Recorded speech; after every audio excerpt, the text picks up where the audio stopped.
I thought that we came out a little slow, with the tempo of the offense. Did a better job communicating, getting our personnel group switched off and on, off the field.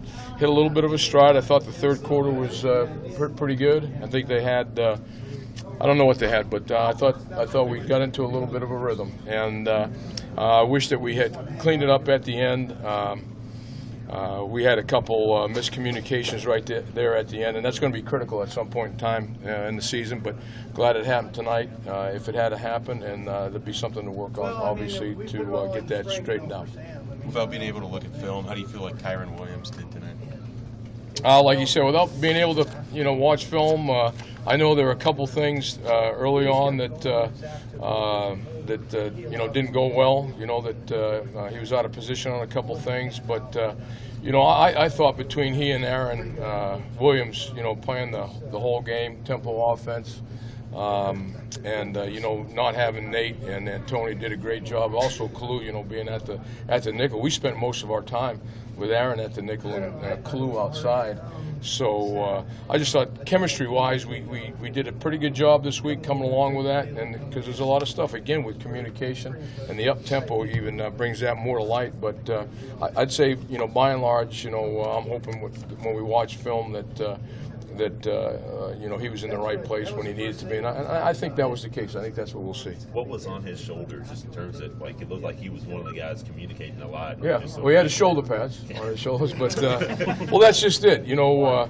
Between the safeties and our linebackers, I mean, that's where a lot of the communication goes on, because once the offense comes to the line of scrimmage, we have a situation where they communicate both to the corner and to the outside backer as to how we're going to play a particular formation. And then in other things, when we double-digit call, they've got to get us in the right set, and that goes through to some of the zone pressures too. So, I thought it seemed like they did a pretty good job with that. We didn't have a lot of controversy on the sideline, and guys saying that they didn't get the call, they did get the call, or whatever. But I thought, by and large, they did a good job with that, took on that leadership role. How pleased are you with the physicality, stopping the run game? I don't know. I know that we missed some tackles. I know that. I would say that it appeared that our defensive line, in its infancy here, I think it seemed to do a good job. But now that's a new offensive line, so we'll take a look at that and see about that. But it seemed to be a hard-fought game up front, and guys get after it a little bit. Yeah, the second quarter you had the pump block and then the targeting call, which extended drives for them and put them in a good spot. So they got some points. How do you think your guys reacted to that after halftime into the third? Well, after halftime, yeah, but the sudden change situation, we addressed that in the locker room. We talk about that all the time, but until you get in that situation, I mean, we needed to respond, and so there was no reason for them to score,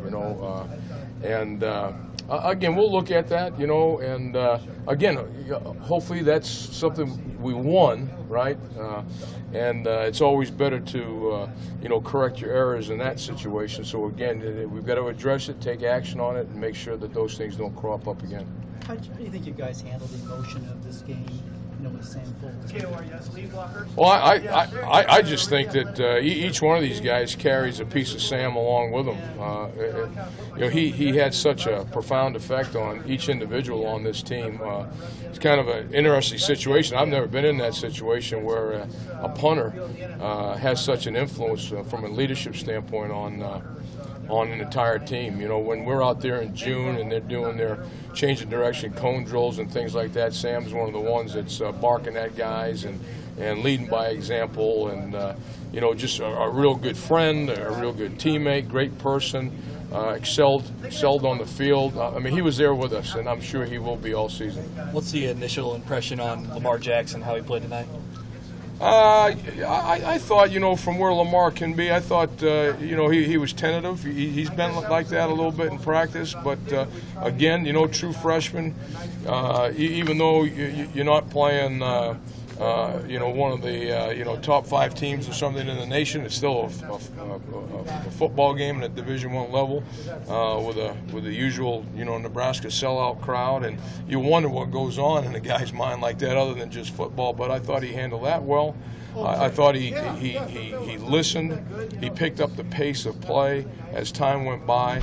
It's not going to be without flaws. There's no doubt about that. But he will get better. There's absolutely no doubt. There's a lot of talent in that body, and I'd expect him to do nothing but get better from here on. As they went after him time after time, could you sense a growing confidence in his play? Yeah, I don't know. I mean, that might be something that when you guys get to talk to the players, that ask him. We try to do some things with undercover and the receiver over there. We didn't do a good job at that in a couple cases, But I felt, just the way, he played, and so he made a couple of tackles, made a play on a ball one time. I can only imagine that he did grow with confidence as time went by.